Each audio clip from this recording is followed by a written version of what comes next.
Live.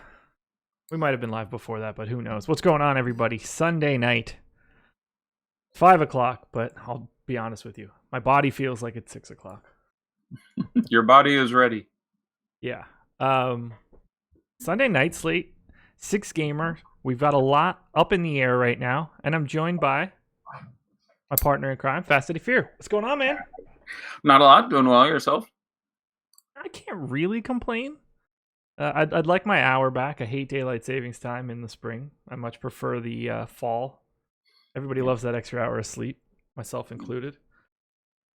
So it always leads to giant issues with me because, again, my day job is with a DFS concern in Europe. So I'm I'm working with people in the Ukraine and London and Italy and Malta, some of whom do and don't observe daylight savings time. And when you schedule contests, like when I create contests on Friday that run tomorrow, frequently those end up massively screwed up by an hour somehow and don't run, or lock an hour after the game has started. And if I scheduled a meeting with people from 4 countries on Friday, the odds on everyone coming in on time are basically zero. So it's fun with my particular day job. Oh, that sounds terrible. Used to it. So there's one game on the slate that I think we should talk about. It's got my favorite guy for this slate. I know where this is going. How do you feel about John Collins tonight? All right. So as I alluded to you in the green room, I am going to take 90 seconds, maybe 2 minutes. Somebody clock this. It's going to be like 4 minutes because I'm never as brief as I want to be, to sort of chat about this for a second. Because yesterday, at the start of the day, I had John Collins as one of my favorite plays and said it in chat a couple times with the news that he would be limited to 30 minutes. Said basically that brought me substantially off of him. I think I specifically said I would have around 10%, which would have been about half the field. Then he obviously went off, had a massive, massive game. And there was a significant amount of pushback and people calling me all manner of names, which is fine. I generally am I get that. I generally have absolutely no issue with that. When someone tweets at me something that boils down to, "You're shit, you told me not to play this guy and he went off," I almost always either say sorry, do nothing, or this guy I actually retweeted. And that's possibly the reason this sort of blew up into a whole thread with a lot of people talking about it, was the guy sent a tweet saying, if someone says they win 100K listening to Eddie Fear tonight, I'm going to be pissed off. That guy told me not to play John Collins and to play Alex Len. You suck. And I just thought that was kind of funny. So I went, okay, retweet. Was all I did, because I consider that the most normal reaction in the world. And it really bothers me. I actually take really seriously the responsibility of telling someone else what to do with their money. So no matter how well I do my job or Josh does his job, there's going to be multiple times every day, which extrapolates into like tens of thousands of times a year, I cost somebody thousands of dollars. Now, hopefully, we make other people more thousands of dollars, but that still sucks for me every time. So I totally get the dude being like, what the fuck? I would have had 370 and, won a Lamborghini. Instead, I ended up with 330 and, made $62 because you're shit. I get that. That's cool. But one thing I want to point out and sort of just go through the thought process, because hopefully it's a little bit educational, and I suppose because I have some immature desire to defend myself, is I could talk about each slate for 3 or 4 hours. I look at guys a lot. I look at tape. I look at data. I look at notes. I do all sorts of stuff. So with John Collins yesterday, I've had several people tell me yesterday and today, like, John Collins would have been projected for 50 in 30 minutes. Well, that would have been an exceptional game by any standard. In the previous 2 games this year, he had 1.38 fantasy points per minute, which is very, very good. He played, I want to say, hold on, I have it here somewhere. I will look at it rather than guessing. He played 69 minutes in those 2 games and scored 94 fantasy points, which is very, very good and breaks down to a little less than 1.4 fantasy points a minute. So if you're just going with a basic rate, extrapolating that out, you would get something like, I think, 40.8 fantasy points out of John Collins. Now, I factored in a few other things. I factored in the fact that he was on the front end of a back-to-back. I think that is still relevant. And when they say his max is 30, occasionally they'll go over 30. That happens a lot where they're like, this guy's max is 22 and he plays 30. And you're like, What's the point of giving him max? But 30 being the max, there's a chance he gets 29, 28, 27. So that factors into a projection for me, and that brought him down a little bit. He was, again, on the back-to-back. Those previous games came before Trae Young really started feeling himself and his evolution as a scorer. So I thought maybe the production shifts a little more towards, Trae Young, who is just taking more shots and being more assertive than he was back then. So I think that was a reasonable reason to draw him back a little bit. And John Collins is not 100%, which is why he's on a minutes limit. Now, he wasn't injured. I think he just had flu-like symptoms for several days. So wasn't super concerned there. But so I brought his projection all the way down from 1.38, which is what he did in the first two games, to 1.30.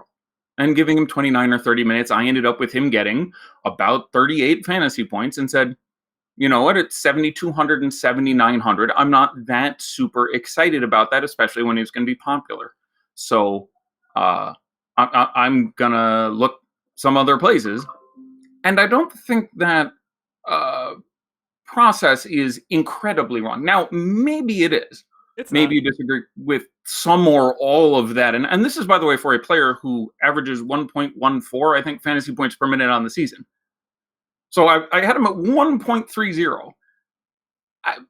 Something there can be wrong. And obviously, it did not work out. Clearly, it was the best play. But it's also worth pointing out, I built a DraftKings and a FanDuel lineup that I shared with some people in the chat. And I can show you again last night that ended both between 310 and 320. Because I spent the entire show saying, stack these two early games, have very little or nothing of these last games. I spent 15 minutes once the show started really getting into that and saying, I'm a big fan of these guys. And I like Towns a lot, and I like Beal a lot, and I like Portis a lot. My second favorite guy after Beal on the Wizards is Portis. And we got so even with Len in both of those lineups and with no Collins in either of them, I still would have cashed every single GPP I entered last night. So I guess my takeaway is simply, I wanted to explain the process a little bit because that still feels right to me. I don't look back at that and go, boy, I fucked that up.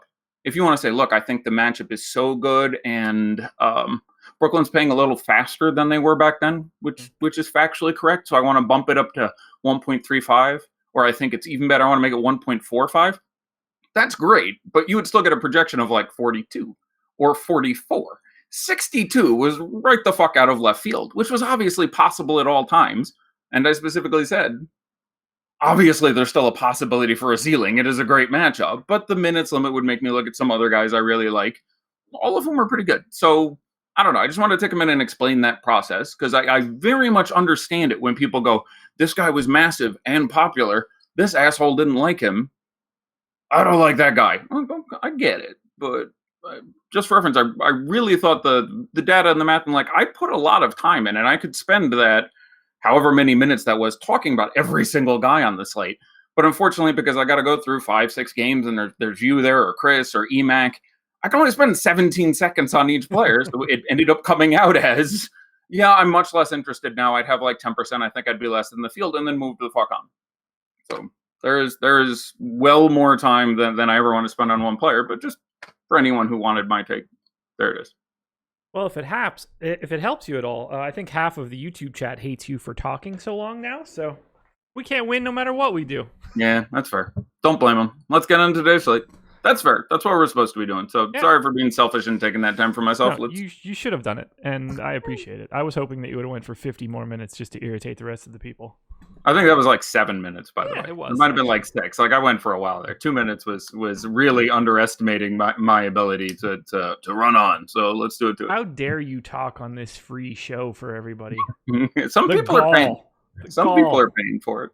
I love the process when people move. My favorite thing is guy who goes, I started watching the free shows and you constantly talk about donorship. And I think the free shows are enough for people to be successful or at least open a lot of upside for that. I think you and me and all the guys and Josh and Lofty and you are Josh, but then Lofty and Adam and provide some amazing analysis. So I love it when Guy watches free shows, Guy makes a big hit, Guy subscribes, Guy makes another big hit. I love that process because whatever your odds of winning are just watching the shows, they go up even more when you get the ownership projections and all the other cookies. So, I love converting people because it works for everyone. So it's really satisfying when you get somebody I found the shows and then I subscribed and then here I just hit 25K. And it's Yeah, it's the absolute greatest. It's even better for me because I don't get to do it for myself. So it is literally my highlight when people like we've had, I have no idea, a dozen $100,000 winners this year. So amazing to see people like now I can pay off my student loans and afford to buy my wife a diamond ring. And it's like, Jesus Christ, I get off on that shit. So anyhow, let's do some work. One last point on this. Free show, ? Paid subs make this possible. Au contraire, I did this for a year for no paid subs. Yeah. So, yeah, it happens regardless. I promise. Yep. Anyway. All right, 12 So, what do you like from Minnesota tonight? Oh, wait, we have no idea what to do. Yeah, I was about to say, did we get news? No. Let's talk about New Orleans and Atlanta because I think I have some quasi hot takes here, which is certainly not a day I feel like giving hot takes, but this obviously juicy as all hell with. Yeah, this game is boss. This game is the absolute tits. And my two, hold on, let's look FanDuel, number of players from this game in my GPP lineup, 6 of 9, which is nice. And DK, 5 of 8. So yes, I'm a fan of some exposure to this contest. Yeah, it's I have massive pieces of this game on both sides. It's the best game on the slate by a mile. Yep. Everything points in the right direction. The total, the pace, the lack of defense. You can't really find much more. Outside of the ambiguity on Anthony Davis, like everything is perfect here. And I don't super care because like the guys you really like on New Orleans are, I mean, it makes Collins worse and Len worse and Dedmon or wherever you're looking at the front court there because obviously he's a very good defender. And Randall maybe loses a couple minutes, takes Diallo out of play, makes you worry that you only get, or doesn't take Diallo out of play, but makes you worry you get 10, 12, 14 minutes out of Diallo. We don't have the news on Okafor either, so sort of matters for that. But I like Elf a good bit. I like Frank Jackson a ton. I like Ian Clark quite a bit. I like Kenric Williams. Those guys should be largely unfettered by the Anthony Davis news. So it's the difference between really liking 6 players and 8. Yeah, but, for real. Yeah. I really like Julius Randle. Yeah. Which surprised me. Elfrid Payton is pretty chalky, so we're not reinventing the wheel on that one. I totally agree with it, too. You mentioned Kenric Williams. I like him a lot on FanDuel, not as much on DraftKings.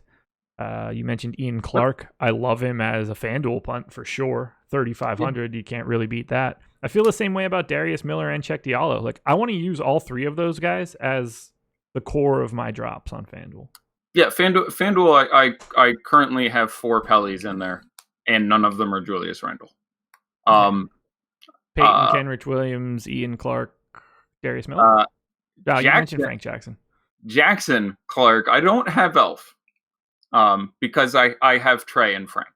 Okay. At this point. Now, I have no issue with you playing Elf over Trey, especially or Elf over Frank, especially on FanDuel, or Elf over Trey in theory. It's a great spot for Elf. I went with both Frank and Ian in both lineups. So concerns here. One, Elf could play very well and play 32, 34, 35 minutes. And that's going to limit you to getting probably 35 out of Frank and maybe only like 26, 27 out of Ian Clark. And then you have Darius Bertans, Davis's brother, available to play. Do you think he gets any run today of value? No, I don't think you can play him. Now, I have no specific knowledge, and I've been looking for them to say, like, yeah, we're going to give him some time in the first and second half, or like any offhanded comment where I can project if he's even necessarily going to play. But I can't go there. It'd be my 4th favorite Pelican guard. Like that seems to be getting a little bit too cute. But I'm going to keep searching his very unique name. I should just set up an alert for it and hope they come out with some specific comment. But I'm not even certain he's necessarily going to play. Here's, I guess, the quick version of this again, because we don't have the 7 minutes for me on every player, would be both of these guys are shit fantasy players looking at them in their career, Frank Jackson and Ian Clark. Yeah. They are both better than that. They both shot a ton in the last game. I expect them to both continue to shoot a ton in a matchup that's brilliant, and I think their rates are abnormally low because of the existence of Davis and Randall and Drew Holiday. And they're going to spend some amount of time on the court with one or zero of those guys when they usually have spent most of their time with at least two. So I just, when you project their permanent rates in this game on the season, they're at, I don't even know, 0.62 and 0.66 or some really, really shitty numbers for those guys. I have them both projected around 0.9. Ooh, at that point, they're pretty goddamn juicy. And again, I would point you to that last game where Ian Clark took 15 shots in his 29 minutes or whatever, and Frank Jackson took 20. So you're now dealing with a situation that plays into the hands of young guys who can run all the goddamn day. This is a team that does not want to win this game. And I'm not shocked to see Elfrid Payton, who isn't 100% healthy, banged his hand a little bit, maybe no issue whatsoever, play 26 minutes here and an issue, in an effort sort of to lose, and you get 37 minutes again out of Frank Jackson and 34 minutes out of Ian Clark. But especially on FanDuel, where Ian Clark is the dead-ass minimum in shooting guard, get him the hell in there too. Yep. So, I'm not surprised to see this game turn into a track meet and those kids go all day. I am not super confident in the DK prices are also just too good. They're 4,200 and 3,400. Ian Clark, obviously, where you must score him on DK. I have no problem if you don't want to do that. The ceiling there is likely not super high, and you can certainly get away from that one. And again, there's tons of other value I like in the threes and the low fours, and so that's just something I like at its value, and I think you can get. That could work out very interestingly. Frank at 4,200 to me is still a steal. I really like Frank Jackson on DK. I, have him projected for around 30 fantasy points. He's the one guy I'm not getting, and I'm terrified by it. Sure. I can't, again, and I mean this as nicely as possible. Looking at rates constantly and looking at him historically, I find in this situation to be as inaccurate at looking at rates and algorithms for a player can really be. You know what I'm saying? I know where you're going with this. Just here's the Frank Jackson you have as far as data in the history of Frank Jackson. He is now playing the Hawks. Everyone is the fuck out. They're running 1,000,000 miles an hour. And as opposed to in the past where when you're a rookie, you're just out there trying not to fuck up. I was just going and hooping. Yeah. So there's just sort of and that doesn't mean that data isn't incredibly valuable. I'm not going down that whole thing. I'm just saying this is really just an incredibly different situation for this dude. And again, took 20 shots in the last game, 20.6 rebounds, no other stats in that game. Better things can happen than that. I think he had a turnover, but I don't know. 4,200. I still like him a lot. I probably like him a little bit more than Elf, to give you an idea of how much I like him. Really close. Elf, obviously, the much bigger ceiling. Getting triple-double out of Elf here does not shock me in the least. I'm not saying don't play Elf. I'm saying running the two guys for the double leverage whammy against him, I think is cute and is something I'd be inclined to do, and I hope I explained why. Do whatever you want to do. I'm going to have so much of this game that I'm not, it doesn't totally scare me to not have Frank. I gave him 2 more minutes, so I'm going to run a new crunch shortly. I'm trying to hold out until, at least 5:30 before, see if we get any news before I go at it again, because obviously the Towns-Wiggins piece is going to swing everything. And I don't really want to do any work until I have to. That's what on DraftKings concerns me most about this game is I want to take advantage of that shit, and I can't if I lock 6 dudes. Yeah. I mean, not to mention dudes. That. So, you're done. You lock, and the guys you have left are, Giannis and Harden. It's not like you get news on Minnesota can do anything. Yeah, and and you can't do it the opposite direction and swap into this Hawks-Pelicans game because it's already, that's an inopportune start. So that is my concern. So understand that if you go with a strategy, I suppose, that I'm espousing here, you are hoping that you're hoping rather that the Timberwolves all play. You're like, oh, sweet, I got away from that. So hopefully, Rose plays and Wiggins plays and Towns. I expect Rose to play, by the way. He said, I got to see how my body reacts to playing so many minutes last night. But he has played at least 2 back-to-backs since his last injury return. One of them he played limited time, but the one before that he played 24 and 27 minutes, I'm going to say. So I'm fine with Derrick Rose. Definitely some chance he gets limited here, but obviously the upside is there in a juicy spot. But in a vacuum, I he'll play again 24 and 27. Doesn't surprise me. He played 30 whatever last night. If he only saw 20 tonight as a part of that, wouldn't be shocked. And again, Flip Saunders is not Flip Saunders, but Saunders is generally moving away. Rest in peace, Flip. Flip was a good dude. I'm sure they wish it was Flip Saunders. I'm sure they do. They wish that Flip Saunders was still alive. Yeah. Scenario, and from the fact that he was great. I was touched by the I don't know if you remember when he passed. There's a great picture of Kevin Garnett sitting in the parking garage at his reserved parking spot, like holding a vigil. Yeah, I love that shit. Yeah, and like KG's not the type of guy to do that shit for show. Like exactly. That hurt him. Yeah, I love them. So we're talking about these Timberwolves right now. Sure. You think Towns is on the floor tonight? I will hesitantly say no. And again, this is my guy, born 19 years after me to the day, down the road from where I was born. I have 3 Karl-Anthony Towns jerseys. I love this guy. And again, obviously started his career playing 300 whatever games in a row. Yeah. But that's already done. And, missed 2 already this year and, was limping a bit last night. And, why push him against the Knicks? Like, I don't know for sure. I'm making my best guesses. Maybe he walks into the clubhouse today and goes, hey, I feel 100%. Yeah. All right, well, what the hell are you going to do? I find that unlikely. There's probably some swelling. He probably feels a little jacked up, and I would hope that the coach and the medical staff go, we think we can handle the Knicks without you. Why don't you take one more day off? And that he, understanding that his streak is already, bullocks, says, okay, I'll take one more off. I know nothing other than what you do, but that's based on I've watched it a couple times. It looked reasonably serious. That's where I'd come down. I desperately want him to play. Sure, he's got to be a monster. He's a monster. Yeah.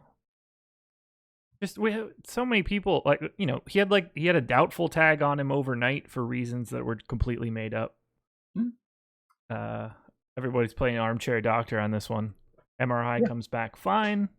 Yep. He has never missed a game in his entire career for any sort of basketball-related injury. Sure. The only thing that got him was a car accident. So, yeah, I'm saying if you put a gun to my head right now and say your life depends on if Karl-Anthony Towns plays tonight, I think I'm 55-45 against or 60-40 against. But we're on the same page here.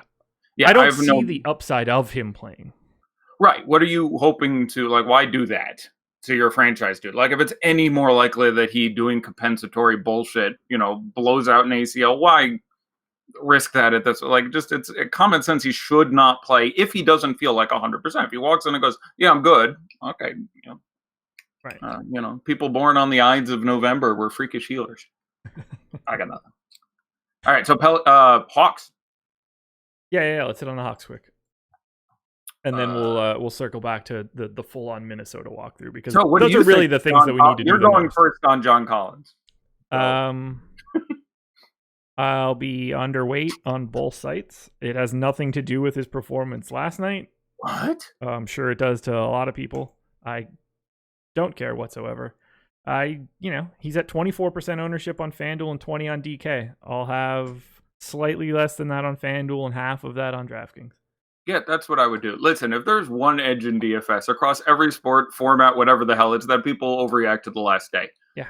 They always have. I've been doing it for, Gordon Hayward going into the last game. I was like, look, Gordon Hayward scored 50 last game and 20 for 9 games in a row before that. He's going to be owned 50% more than he should because people are like, hey, maybe he gets 50 every game now. That's not how it works.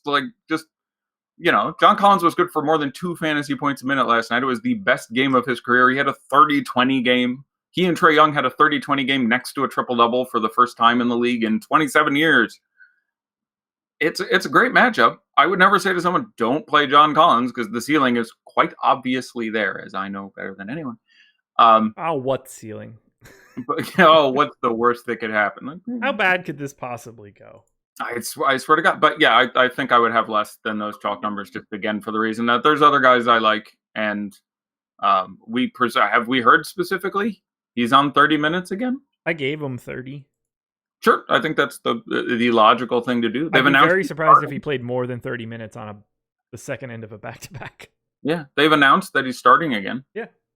So, I mean, that certainly should make you confident. And it's a brilliant matchup, but I would probably, rather pony up a little extra money to get Randall, who is, in my opinion, even in a better spot. You got to spend an extra $1,000 or $1,200, but you're going to get him at well less the ownership I expect, and I project him for a little bit more, and leverage and stuff.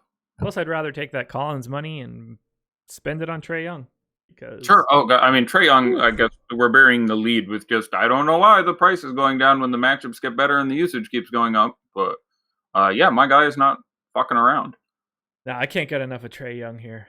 And like on the season, John Collins is like a 20% usage. Trae Young is on like 28. You go look over the last month, 6 weeks. I think Trae Young is at like 30. John Collins is at like 22. Like, he's too cheap. Yeah, I have Trae in for 30 today. 1.36 FanDuel points per minute. He's my top play. Yeah, I have no issue with that. I imagine he would be my top. Yep, I can't think of anything I like better.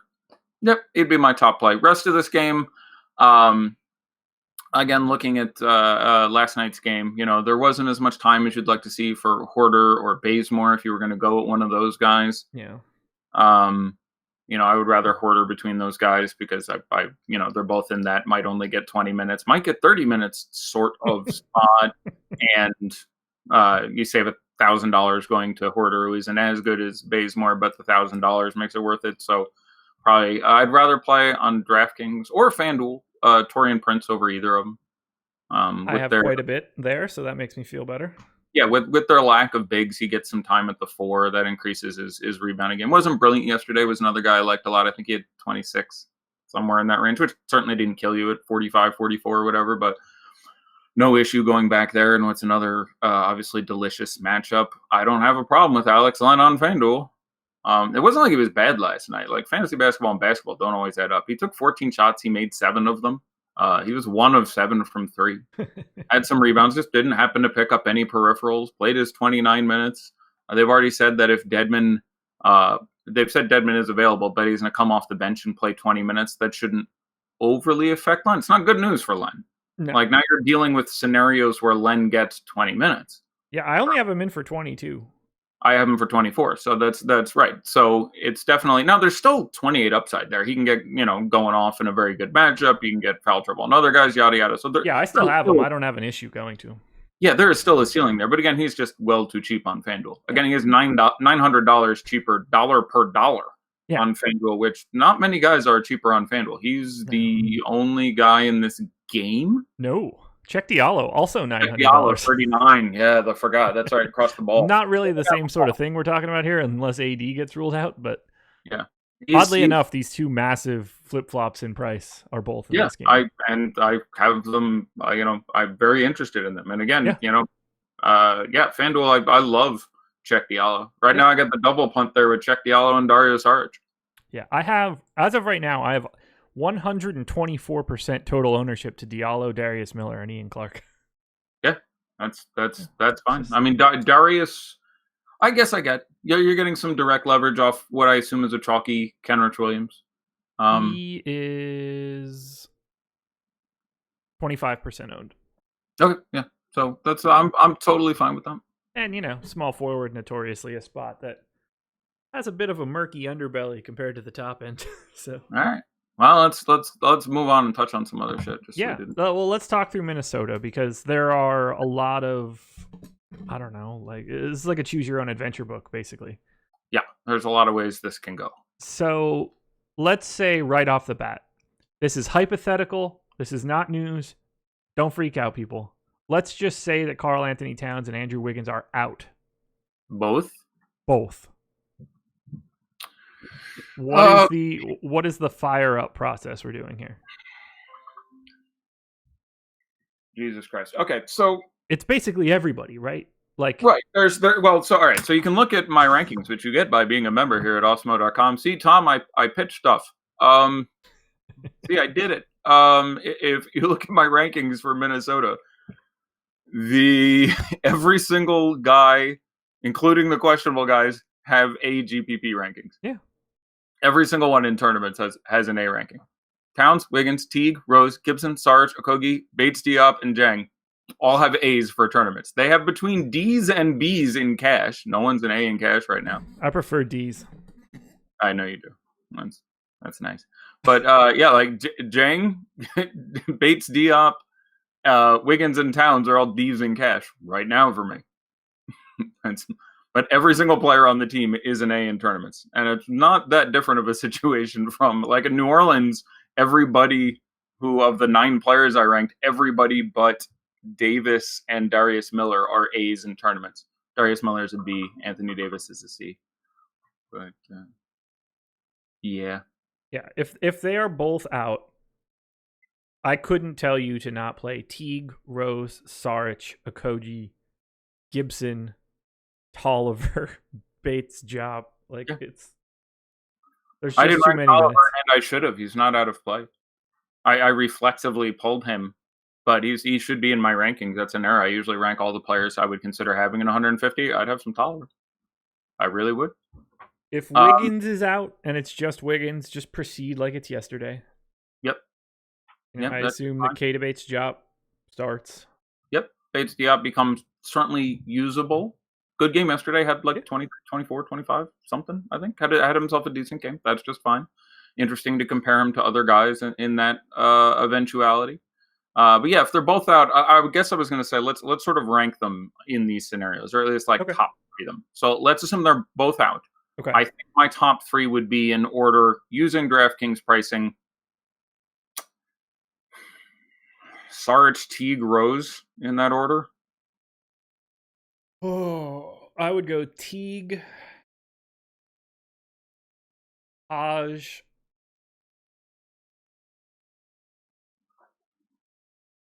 Saric. Okay, that's fine. Taj is my number 4, so we're slightly different ordering there. I've been wanting Saric to have the game he's capable of having for a while now, and when you get since he's come from Philly, yeah, I'm just like, look, he's just better than this. And there was the period of time he was shooting horribly, and then the minutes were imperiled. Now it's like they want him to start and play 30 minutes. Just do it and stop being shit. And now it's the Knicks, and if half the team is out, Saric ends up on top for me, just barely, just due to price and having a massive upside. So slightly preferring him to Teague in that way. Yeah. But yeah, Taj obviously going to get a metric but ton of time in that scenario where you'd project him for like 32 minutes. Hard to get away from that. Like I really might consider putting Taj before Teague even. But yeah. So, but it's Saric, Taj, Teague are the first 3 that you're super excited about. And then Rose, because of the uncertainty on the minutes, I think is 4 for both of us, right? Yeah, like absolutely. I'm very nervous about Rose. I put Rose in as my number 3. I would have him as my number 4. The more I think about it, you're right. Taj has to be over him. Yeah, so. Yeah. If Karl-Anthony Towns is out, Taj is going to play a pretty healthy amount of minutes at no salary on DraftKings. So yeah, 41 or whatever. So okay, so lockstep there. What do you think about your Knicks? Jesus. Well, give me 1 second here. I want to see if that's real. I had one Nick who got an A in GPPs, I think. So I've got a bit of a problem with the Knicks, so I'd love it makes me a little nervous. I'm getting a lot of them. Let's just put it there. Really? Oh god, I feel so. Let me walk through the guys that I'm getting, and you tell me where you stand. Okay. Most of the time, it's going to be me shrugging, and going, "Yeah, I guess that could happen." I just have no confidence, so sure, do it. But I have a little bit of Dennis Smith. He is the one guy who got an A in any category for me on this team. That makes me feel worse. He's an A in tournament. This is going to get worse for me before it gets better. Yeah. Okay. I have Noah Vonleh significantly ahead of the field. Field is at 9% and 8% across FanDuel and DK, respectively. My issue is simply, it's a world of Check Diallo and potentially Saric and potentially Taj. So everything is relative. So like if you turn to me and go, let me be a little bit more specific here before we keep going. I have Karl-Anthony Towns and Andrew Wiggins in. Okay. This gets worse probably if I take those guys out. Well, no, it's what I was trying to say was, like if you said I have some Damian Dotson. I like Damian Dotson. I do. But Damian Dotson costs $4,800 or $4,600, and there's guys I like more in a game that I like in a little more than this that I'm much more comfortable in their minute. Like Ian Clark is $3,400. and 3,500 or whatever it is. Yeah. I have them projected pretty similarly. Yeah. And, the minutes are maybe even more certain for Ian Clark. Like, I don't know how many minutes you have, say, Damian Dotson for, but I imagine it's pretty 30. close. Right. What do you have Ian Clark for? I bet you last 20 is something. Right. I have him for 30. I think I have 26 maybe. Right. Okay. So, and obviously I think slightly higher, but I'm not shocked to see that reduced and see Elf, go crazy again. That's not a number I'm super confident in. So when I have Damian Dotson as a B in tournaments, part of the reason is because there's all these other cheap guys from Torian Prince to Ian Clark to, I don't know, Kevin Huerter, if you want to throw it in there, to other guys for whom I just have a better sense of. And whereas Dotson is one of the guys I actually feel more solid about on this team, he's a Nick. Yeah. Like he's got his last 5 games, he's got 29, 29, 30, 34, and 33 minutes. That feels pretty good. And this is a great matchup, and the ownership is going to be well down. So I don't have issues with Dotson. I don't have issues with Vonleh. If you had like 20% and the field has 10, I think you were saying, I'm cool with it. That's fine. He's super ceiling dude. I've always liked him. Great rebounder. So like those 2 guys, I don't mind. DeAndre Jordan, I don't mind. Dennis Smith, I don't mind. Beyond that, anything else sort of strikes me as overly cute. So other than those 4 guys, do you have anyone? Dotson, Smith, Vonleh, Jordan. I do. I don't have Jordan. That's fine. I have one more. Any guesses? Mitch? No. I want to see how long you'll go before you get there. That's how bad the Knicks are. I'll get it within 3. It's not Kevin Knox. Because his minutes aren't even certain. I know you're not going there. I don't think it's Trier at that price. I'll say Moutier. You would be correct. Yeah. We're going to don't hate it. It's certainly not it's certainly not out of play. Yeah, I wouldn't feel good about it. He is projected for 5% ownership on FanDuel and 3% ownership on DraftKings. Yeah. I'm getting like mid-20s. So yeah. I'm going to dial that back a bit. I feel like I can get some decent leverage on the field without having to mortgage my future on Emmanuel Moutier. Yeah. 12 doesn't kill me there. It's just, they've been going back more to Dennis Smith. He's been getting more time. Yeah. So, I mean, you look at those Moutier minutes, 24 last game, 17 and 19 before that. Yeah. But, and $4,500, I think, is the DK number. Yeah, obviously that can go crazy against what is even potentially an undermanned team. Although it's interesting that most of the guys you take out of there for the Timberwolves, the defense might get better. But more time for Okogie, more time for Bates Diop. I think the defense may actually get better as opposed to, get Taj. Gorgeous Dong. So, yeah. I mean, all of those guys, I love Karl-Anthony Towns, and he has been better defensively this year. Someone just asked how many minutes I have Clark for. I have written down here 29. I'm not super confident in that. Again, I tried to really tell the story of, look, I can see them going this way. I'm not shocked to see 20 minutes out of Ian Clark. If I'm being conservative with just like, this is how much I think he gets most of the time, I'd say like 26. But I do think there are a lot of ways this game goes in which he gets a butt ton of time. But if Elf plays more than I expect, if this game does stay competitive, if they don't go full kids mode, if Darius Bertans makes his debut and plays 14 minutes, that number is going to come down. So, I would probably, for a publish, put it at like 26. Well, people are freaking out saying AD is starting, but that is not news that has come across my Twitter sphere. I don't have it, but I'll refresh my Anthony Davis alerts, all 13 of them. I don't have it. Yeah, I don't have that either, so not sure what you're doing there, chat, but that is not public knowledge right now. It means another daily fantasy site tweeted something. Like, it's always just a weird alert where... Wow. If it wasn't even one of the good ones. I have my own alert system, so I don't think I subscribe to any of those. But I got them both right next to each other. One for... Here we go. Rotolytics on Twitter. Oh, well, clearly Rotolytics got it. Tweeted, Anthony Davis back is listed in the starting lineup for Saturday's game against Atlanta. Kevin Chouinard of the Hawks official site reports. So let me grab that guy's name. Yeah. See if he has a Twitter and see, because I don't. God. Says he's starting on NBA Roto lineups, so, Fantasy Alarm also tweeted it. That's, a little bit more reputable.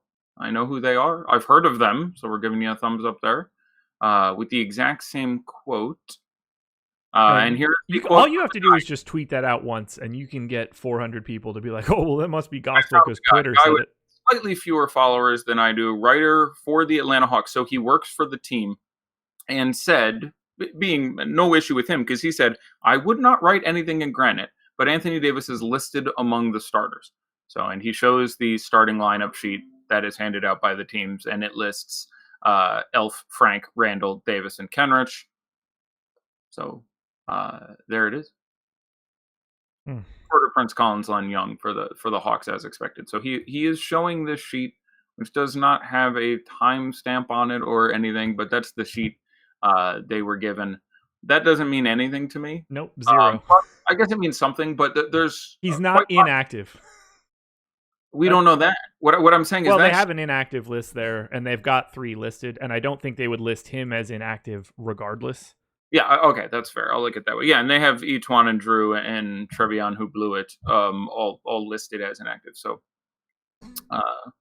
yeah, that is fair. So I don't think they would list him as inactive because they're on the roster. They don't have a body to put in. I don't think so. But there's some possibility they prepared that earlier today based on yesterday and other things. Yeah. I see nothing as of yet that makes me. I think it's more likely now. Yeah, it doesn't hurt, but that is not firm. I thought he was going to play. I was 60-40 he played. I was sort of the opposite of my Towns take. Now I'm probably 75-25, but I'm not betting my house on it. But it's a reason to have some concern with your Check Diallo shares, I guess. Oh, I don't really know what I want to do moving forward here with this stupid Minnesota game.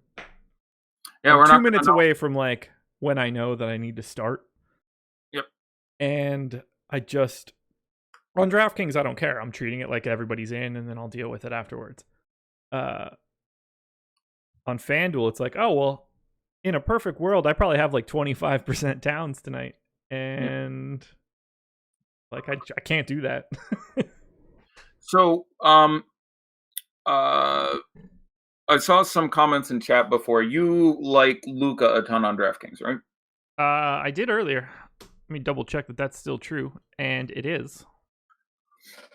I have some lingering concern. I still like him. $8,800 is just too cheap for Luka Doncic. I will say, I went back today and watched some Mavs Rockets games, and if the Rockets don't end up as high of a standing in the playoffs as they'd want to be, they can blame some of it on the fact that they've lost at least 2 games this year to the Mavericks. But in the latter 2 of the 3 games they played, the ones in which Chris Paul actually played, he guarded Luka a lot and bugged him a fair amount. Luka shot exactly 7 for 17 in both of those games, had high 30s and low 40s in fantasy points, I want to say. I have him projected for 48. I like him quite a bit at 8,800, and seeing 60 out of him here does not shock me, but I have a little more concern than I think I saw expressed from people talking about it in chat before. So I like Luka. I would have a significant amount of Luka. I don't know what we haven't projected at, but I'm guessing it's in the 20% range. 24. All right, and that feels fine to me. But that from thence is my concern that I've seen this twice, and I went back and watched a little bit, and Chris Paul, as he's wont to do, bugged him a little bit. But again, these teams have both changed up a little bit since then. One of those games before the trade deadline. So you're looking at a big DeAndre Jordan game in one of those, etc. So I like Luka just fine. I'm probably a little bit lower on the confidence index than you are, if that makes any sense. Oh, that makes sense. We actually have the exact same projection for him. You said 48? Yep. I have him at 48.3. Okay. There you go. Yeah, he just grades out well. Like yeah. It just does enough stuff. Yeah, I'm absolutely. I just think he makes sense as a player. It's just one of those times that I think he projects slightly higher than I would actually, think he necessarily gets to. Giannis. I like Giannis a lot. So do I. They played the Spurs earlier this year, and he was transcendent. Had 75, 80 fantasy points, stacked up a million fouls on Dante Ingram, who tried to guard him for a while, and Rudy Gay, who tried to guard him for a while, and just got whatever the hell he wanted. So I like Giannis quite a bit. I'm really scared about that Bucks game. Uh-oh, did I lose you? Did I lose everybody? What happened? I'm dropping connection. Uh-oh. Hold up. I'm with you. Yeah, so you and I are talking, but I definitely am dropping. I am dropping this stream. Can you guys go over? I see a lot of questions. None of them indicating we are. It's coming. Give it 5 seconds. Oh, we're about to get. Oh, I get it. Right, we're on a delay, and people are about to be like, "The show's gone." Yeah, it is going to happen. I'm staring at it right now. We dropped 800 frames, so right now we are up, but internet connection is up, router is up, so I'll keep an eye on it, just in case you need to make a quick pivot to solo Periscope or something. Yeah, we're 11 minutes from lock, and the time it would take me to set it up and actually have people find it wouldn't be a good point. It would just be I would jump in the chat. These are the people who are paying. What can I do for you people? Yeah, there it is. I would immediately chat. It just got to chat now. Yeah, I saw it drop, guys. I'm keeping an eye on it right now. It's not like there's anything that I can do to save it. I'm looking at the basketball premium chat. I see still live. You're good. Just lagged for a bit, so I think we're good to go. Yeah, it's just dropping right now. There's a color indicator. It drops from green to red, and it's bouncing into red every now and again. Sometimes your transmission will still say okay, because some utilities like OBS have a buffering thing where one of the reasons you're delayed 20 seconds is it's compressing it and streaming it out. So you may be getting lots of chop, but only X of it may be actually getting to the stream. Hopefully. You know what I'm saying? There is some regulation in these things. So there's times I've had this happen before where one of the reasons you have a delay is that if your internet drops out for 3 seconds every minute, you don't actually lose any time because it just takes away some of that delay. Absolutely. So let's see. Other dudes we didn't talk about. What do you like on the rest of the Houston side? I like Chris Paul a lot on that DK price. That's just too cheap. Like I haven't projected for about 40. Same. Feels pretty good for 74, I think is the number there. So Chris Paul would be the first name for me. Obviously, I have no issue with James Harden. You're never going to have an issue with James Harden. But not a particularly brilliant spot. He had a monster game against them without Chris Paul. He had 80 once this year. In the other two games, he had 50 and 60 with Chris Paul in there.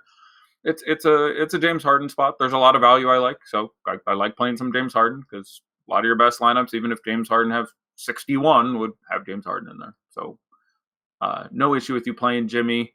Slightly preferred Dwight Powell to Clint Capella at their DK prices, I guess is. I don't know how you feel about those two centers. I didn't have much of Powell before. I did have a lot of Clint Capella. I don't like that, however. I don't really know what to do with him. He is clearly not healthy. Right. And I don't really know what I'm supposed to do with that sort of information. Yeah, the price has come up a little bit. The matchup isn't brilliant. Last game I was really worried because he started out like death fire. Like he had 8 and 4 or whatever in the first 5 minutes. And I'm like, well, this is going to go badly because I had shit on him all show.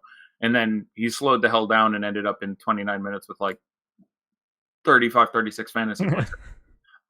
Which was still just fine at 6,700. Price is up to 7,000 now. I have him for the exact same minutes projection as Powell. I have them both at 34. Okay.